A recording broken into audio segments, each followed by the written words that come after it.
Hey, are you interested in learning more about the whole reality shifting craze? Check out the audiobook, Parallel Universes of Self. It's the Bible of reality shifting worldwide, and I got to narrate it. A direct link is available on hightimelinebooks.com, or you can get it directly from Audible and Apple Books. Welcome in to the Subconscious Mind Mastery Podcast. Thomas Miller, and I've entitled this episode, if you saw it there, Wait, Don't Pray. Oh, I've been thinking about this for a while, and it has come up so many times lately that I thought, let's just talk through this, because I think putting this in a better context for intending and creating, rather than typically maybe what praying is often known as is begging. Because sometimes, when we say, I'll pray for you when something is happening, somebody has a health issue, I'll say a prayer for you. Or maybe a difficult financial situation, and you say, oh, that's so tough, I'll say a prayer. Someone passes to the next life, and you say, oh, I'm praying for the family. And all of these are meant with the utmost of sincerity.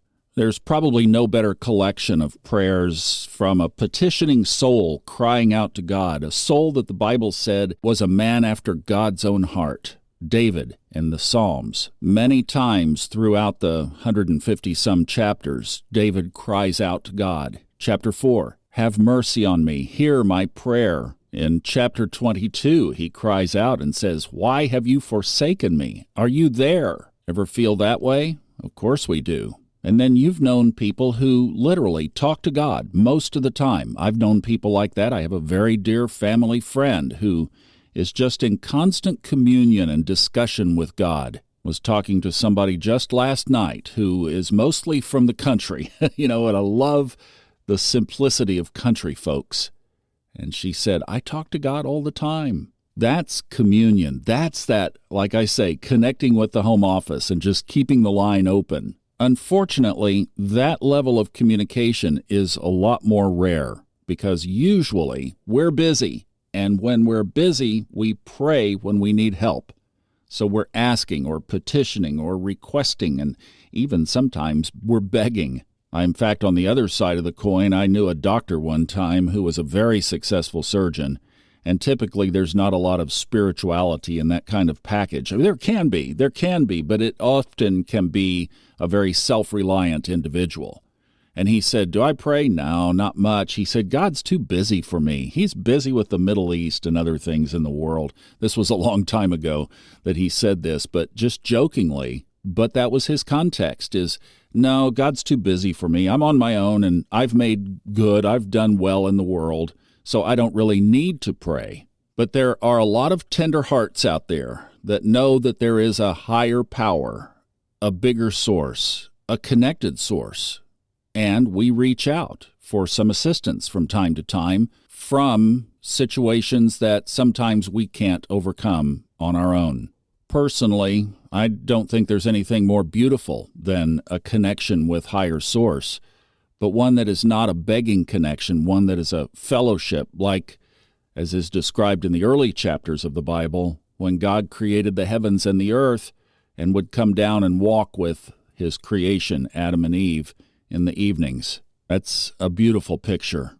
But think about it. We never pray for things that we can achieve, like our surgeon who actually created, he was an orthopedic surgeon, and he created a hip and sold it and made a bunch of money. His context was, I don't need that. You would also never pray, say, hey, I'm going to pray that you can bring your mail in this afternoon. It's like, no, I got that. Or pray that, say, I'm going to pray that you can cook a good dinner tonight to somebody who has graduated from culinary school. It's like, well, thanks, brother or sister, but I really don't need that one. I got it. And see, that to me gets a little awkward too, because do we only go to higher source when we need something? That circles back to there's something missing with this context here of, oh, I'll pray for you in this time of need, but not when you need to go get your mail. You're on your own, or you're not reliant. See, that to me, then when we pray, we are putting ourselves, or we say we're going to pray, we're putting ourselves in this weaker position, in a stronger, weaker context. It's time to get the mail. That's a stronger position. I got it. Your spouse is lying in the hospital in a very serious, grave condition with a diagnosis that is not favorable. You need help. So there's this weaker position, stronger position context to I'll pray for you, and it's not the stronger position. That's my point. And I'm like, no, wait a minute. We have more power than that. And another element of this is when somebody requests prayer or somebody says, I will pray for you, that's a very socially accepted thing to do. And yet, in saying, oh, thank you, it's putting yourself in a weaker position. So instead of viewing it from this conflict of tension of weaker, stronger, what if we approached it as though you and I, you, let's say, and Source had equal characteristics, at least when it comes to manifesting our creations? So from that context, you are not making a request. Rather, you are aligning as one with similar or equal capabilities. When I started to see the world differently back in 2008, 2009, and beyond, and I thought about the Bible in the very beginning, and this, of course, is the Jewish Torah, which are the first 5 books of the Old Testament. This is rich with tradition. It says that God made Adam in his own nature. And what was God doing when he created Adam, the last thing he created? And I'm just going to tip my hand. I think we could also say she created, he or she, because don't we need to attribute feminine characteristics to divine, to divinity as well?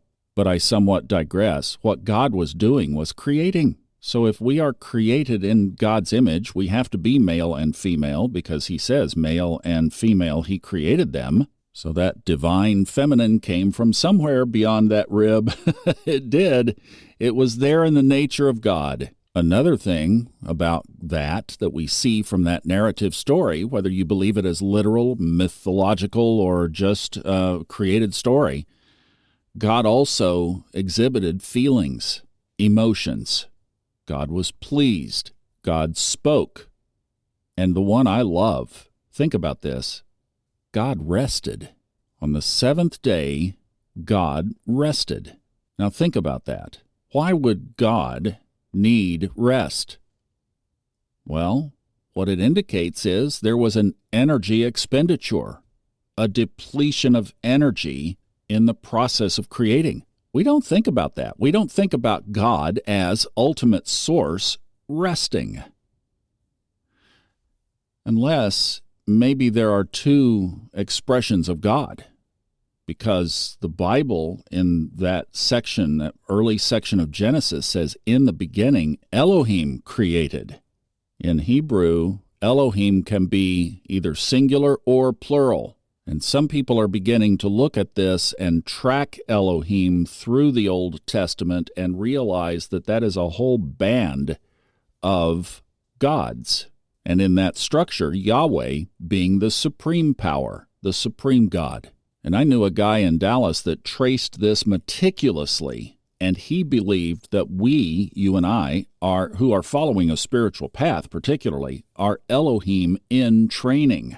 In other words, part of this journey on earth can be that we are literally training to connect with that higher source within us in a different way. That our surgeon friend, as wealthy as he was, is not even in his realm of consciousness. Me, with my Sun and Neptune at the same degree in my astrology chart, I'd rather play that chip of God in training. How about that? Why not? But the point is that we have more power than we give ourselves credit. And haven't we all seen this firsthand? You probably have, listening to this podcast. You have seen where, when you dialed in to the divine, things just started to unfold in front of your feet. We have a listener. I talked to her yesterday. She made a stake-in-the-ground decision on where she was going to live. And instantly, without effort, things started clicking into place. She had clarity. Within days, an old job was given back to her with a raise. She instantly got a contract on the house that she was listing so that she could move to a different area and reestablish herself after a divorce, and even found a new relationship. We're going to let that play out a little bit longer, and then I may ask her to come on here and tell her story. But none of that was petitioned. Oh, dear God, please show me now what I'm supposed to do that I've decided to live where I'm going to live. It wasn't petitioned. It was the result of blending one-on-one with Source. That, to me, is co-creating. And see, it's from two different roles. Her role, for example, was to draw the line in the sand where she was going to live. And then Source comes along and provides everything that she needs. And the work that she is doing will be assisting others in their transitions. So she is serving the greater good. I like what Caroline Horn said in a previous podcast about always including something else, the benefit of something or someone else in your manifestations. And that can be a pet. In her case, it was a pet. It doesn't have to be a person, but something for the collective good or another individual's good or something to elevate and pass it on outside of yourself. Now, does this, and see, that stops us right there on, gee, I would like a new red Ferrari. It's like, wait a minute, for what benefit? Well, so I can get there faster and do the Lord's work sooner. Well, it doesn't work quite like that. However, let's don't make red, shiny Ferraris wrong. In the divine tapestry, it might be to your highest and best good to have a sparkling red Ferrari. If it is, you'll pick up on it intuitively, and you'll co-create it. When I was in those Aspen years skiing, I met a wonderful guy. Man, he was just a great, cool dude, and he was very successful in business. He had some kind of a manufacturing foundry kind of thing. He made things out of metals and whatnot, foundry kind of deal. And he said, I basically solve people's problems. His specialty was making a rare part for industrial furnaces. But often it would require he design things and make things that were out of the mold. So it was a one-time specific order often. And because of the nature of the business, he could charge a lot of money for it. And I thought about that. So the luxuries in his life, which were many, were rewards for what? Solving somebody else's problem. And he had no problem boldly walking into a plant. He said he would often walk right by the front desk, gate would be open or something, and he'd walk right in and he would just say, hey, he said, here's what I do. Is there anything I could help you with that I could solve for you? Any problems? And typically people would have one. Well, think about it. There are a lot of ways that we can look around and help others solve their problems. So in this context of praying, let's think more aligning. Rather than asking like a child, we speak. God spoke, and the earth was created. We could call that intention. We could call it a commandment. We could call it a line in the sand. We also feel. Creating is a feeling process, like Greg Braden and his Pray Rain story that we've talked about on here quite a bit. Feeling the feeling of what it would be like to rain when you haven't had rain for months or years. Remember the feeling of your toes digging into mud beneath your feet? We also align. This is the big one. Not my will, but thine be done. Something for the greater good. We expend energy. Creating should exhaust us over time. Something should go out of us that we're putting so much into it. And then, from that, we rest. And we rest in the provision. We leave the final outcome to that source that does know so much better.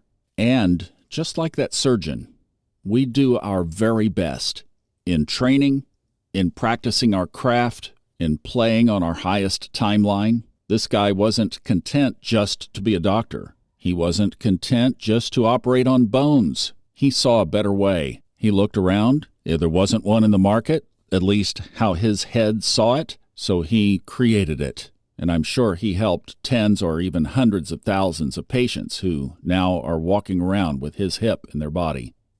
So when somebody says, will you pray for me? Or if you say, I will pray for you, if somebody in crisis, we won't be social rebels. We won't correct ourselves and correct the terminology. Let's don't do that. Saying I'm going to pray for you says it all to the listener's ears. But as co-creators in our own context, we know what we mean. We're going to be speaking and feeling and aligning and expending energy and resting, not begging. And because it's a pretty untapped phenomenon in our world, we're going to use it carefully and powerfully for the benefit of others. So I thank you for listening to this podcast and for listening to how many ever of these you have. If you started on episode number 1 about You're My Greatest Disappointment, or you just found us on this episode, thank you for listening, and I'll be praying for you. I'm Thomas Miller. Enjoy the journey.